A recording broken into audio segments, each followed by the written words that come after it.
Hi, welcome to Myers ASMR. I've been looking for you.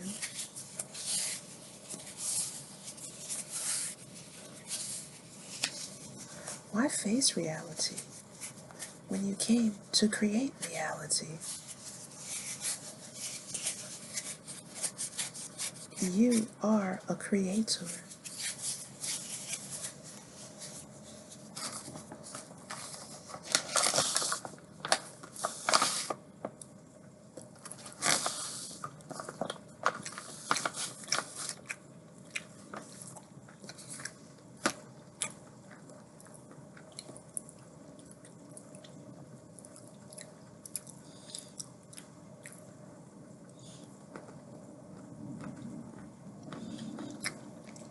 I still have hair dye under my nails.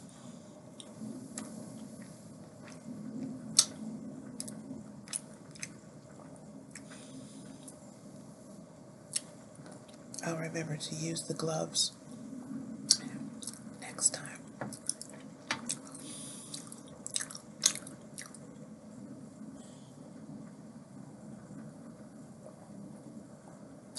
I feel like Cher when she said she was always going to have black hair.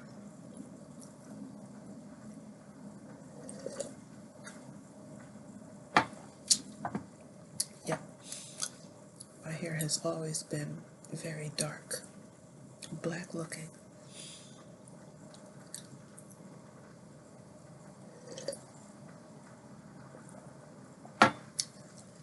And I'm going to keep it that way. Well, let's jump into today's story time. Yippee! Jazz. I grew up with jazz. It was always playing in my house, in the family car. It was just this surround to my childhood and even my adulthood. So, reading about the history of jazz just comes naturally to me. So, we're still in the chapter about swing and Satchmo, 1920 to 1940. This part is called The Birth of Jazz Vocals. Other trumpet players and other instrumentalists were not the only ones to be inspired by Louis Armstrong, for Armstrong had always considered himself a singer as well as a trumpeter. Popular singing was never the same after Armstrong opened an interpretive door through which jazz and pop vocalists, as well as country and rock singers, could pass.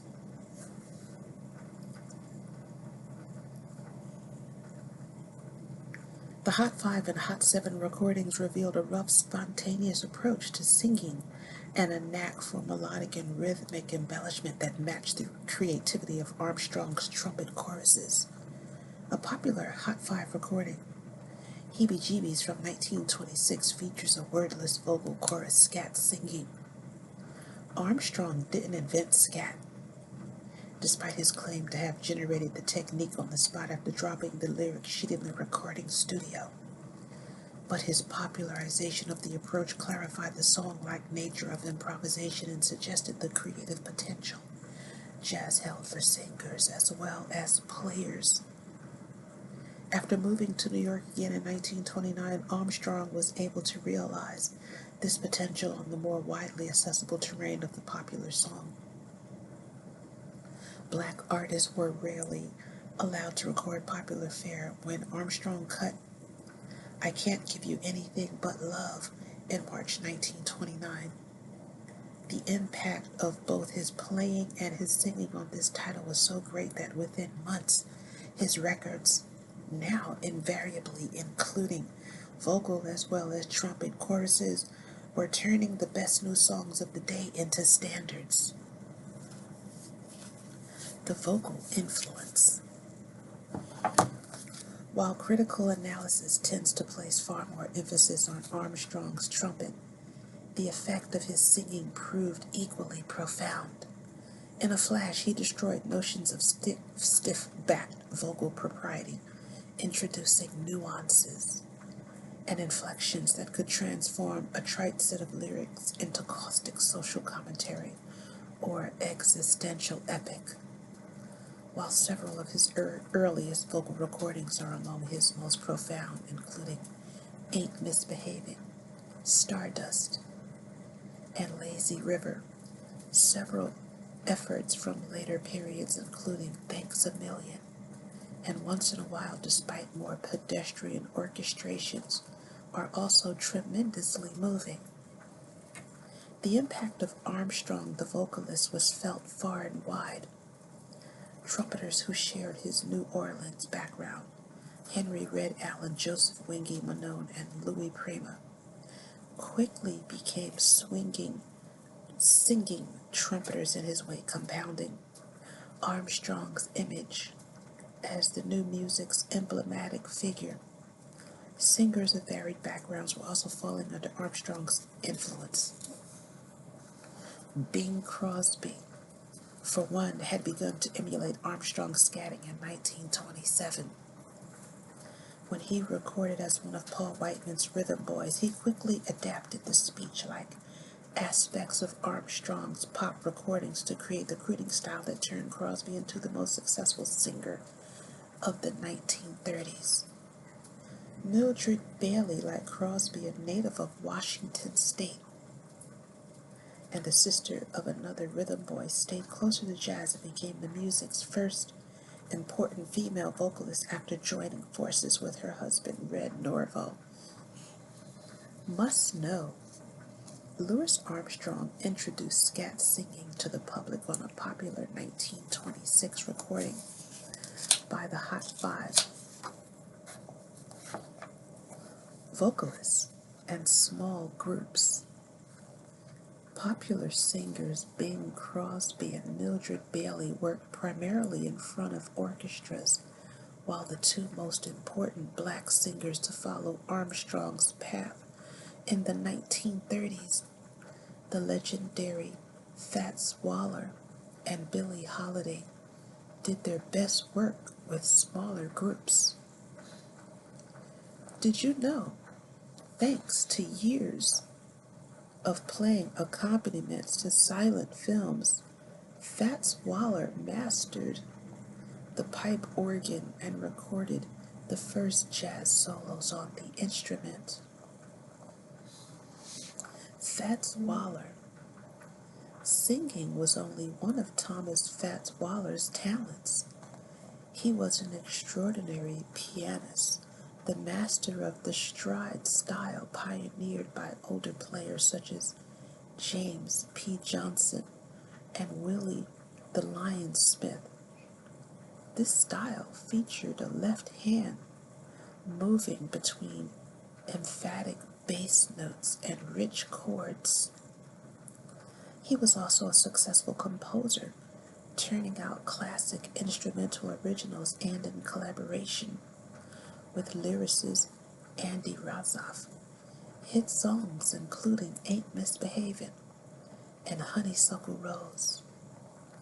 From 1934 until his death in 1943, he was best known for the extensive series of sextet recordings by Fats Waller and his rhythm that mocked the pretensions of the period's popular music.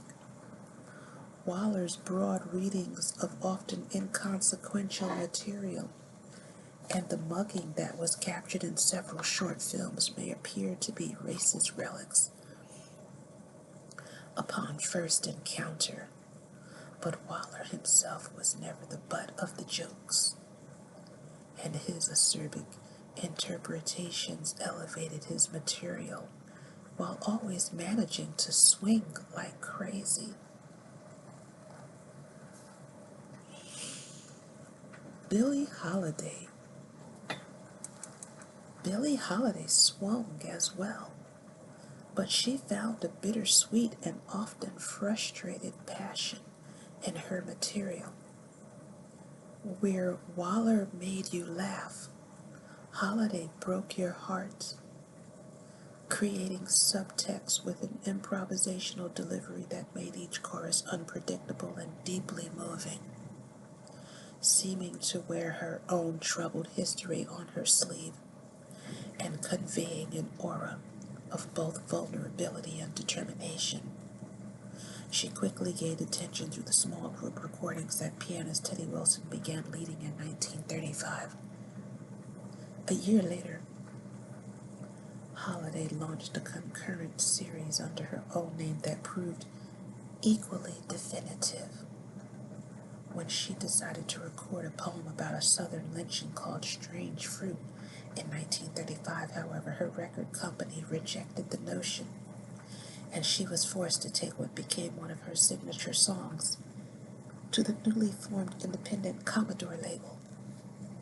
Armstrong's statement about the American racial climate a decade earlier was the Waller Razoff Black and Blue. This ballad was originally designed as a dark-skinned woman's lament after being frustrated by a high yellow rival. But Armstrong transformed it into an anthem of racial dignity. His artistry was such that Armstrong could take the sting out of the racist lyrics to Shine and Shoeshine Boy. His range great enough to spawn 1930 collaboration with country music pioneer Jimmy Rogers on Blue Yodel number 9.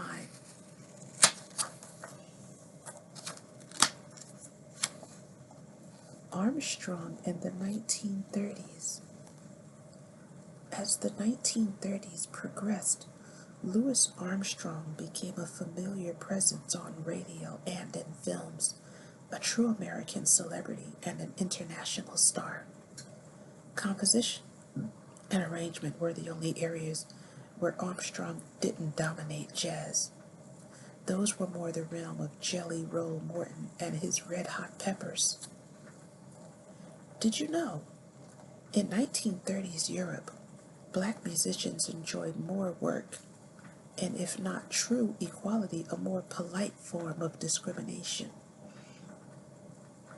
Armstrong spent 18 months in Europe during 1933 and 1934 to escape a management dispute involving New York and Chicago factions with underworld connections. His business problems were ultimately resolved when Joe Glazer became his permanent manager in 1935, but other musicians had taken note of Armstrong's reception on the continent. With both depression economics and an old-fashioned racism limiting prospects at home, leading musicians including Coleman Hawkins and Benny Carter were soon making their own temporary escape to Europe. When they arrived, they found a small but growing number of European musicians who were struggling to master the jazz language. Django Reinhardt. The greatest of these was Django Reinhardt, the gypsy guitarist who overcame childhood injuries to his left hand and created the first influential jazz style outside of America. The recordings of the quintet of the Hot Club of France, which featured Reinhardt and violinist Stéphane Grappelli, brought the guitarist immediate international acclaim, which grew after he encountered Hawkins, Carter, and other American expatriates on a series of recordings. Jazz as a written art. While Armstrong invented brilliant melodies on the spot and copyrighted a handful of songs under his own name, he was not inclined to labor over written music and did not orchestrate. A flair for structure, an organization that Armstrong lacked, was required to make jazz a composer's as well as a player's medium. These were the very traits that made Jelly Roll Morton's Red Hot Peppers recordings of 1926 to 28 so significant. The Red Hot Peppers. Morton had already recorded as a piano soloist and as a guest of the New Orleans Rhythm Kings, but the Red Hot Peppers recordings he made for the Victor label in Chicago and New York gave the first and best implications of his ensemble concepts. While the small groups assembled on these occasions looked like King Oliver's Creole Jazz Band and other New Orleans ensembles, and each player had an opportunity within the arrangements to improvise variations on the written material, the musical results were closer to orchestrated versions of Morton's piano solos. Each performance was a study in dramatic contrast that Morton specifically conceived and dictated to the musicians in every particular. Morton varied his written melodies with breaks, pithy solos, collective improvisations, and shifts in the underlying rhythms. His use of multiple themes in a single piece harkened back to the ragtime composers, even as the liberties he took with these themes and his sleeker and more mobile beat took his music beyond ragtime's formalities. The several talented musicians in the Red Hot Peppers were present to realize Morton's concepts rather than to stand out on their own. Unlike an Armstrong, Hot 5 or Hot 7, the whole of a Red Hot Peppers performance such as Black Bottom Stomp or Dead Man Blues really was greater than the sum of its parts. Unfortunately for Morton, musical taste had moved on by the time he was able to document his small band ideas on record. The more open-ended collective playing on simpler blues themes by Oliver's Creole Jazz Bands had already popularized a later New Orleans approach, while the virtuosity of an improvising soloist like Armstrong was another matter entirely.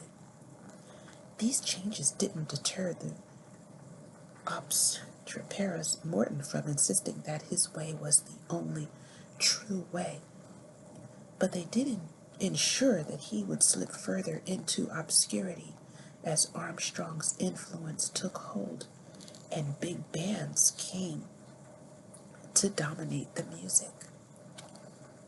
Must know, Jelly Roll Morton's collaboration with the New Orleans Rhythm Kings in 1923 was the first interracial jazz record session.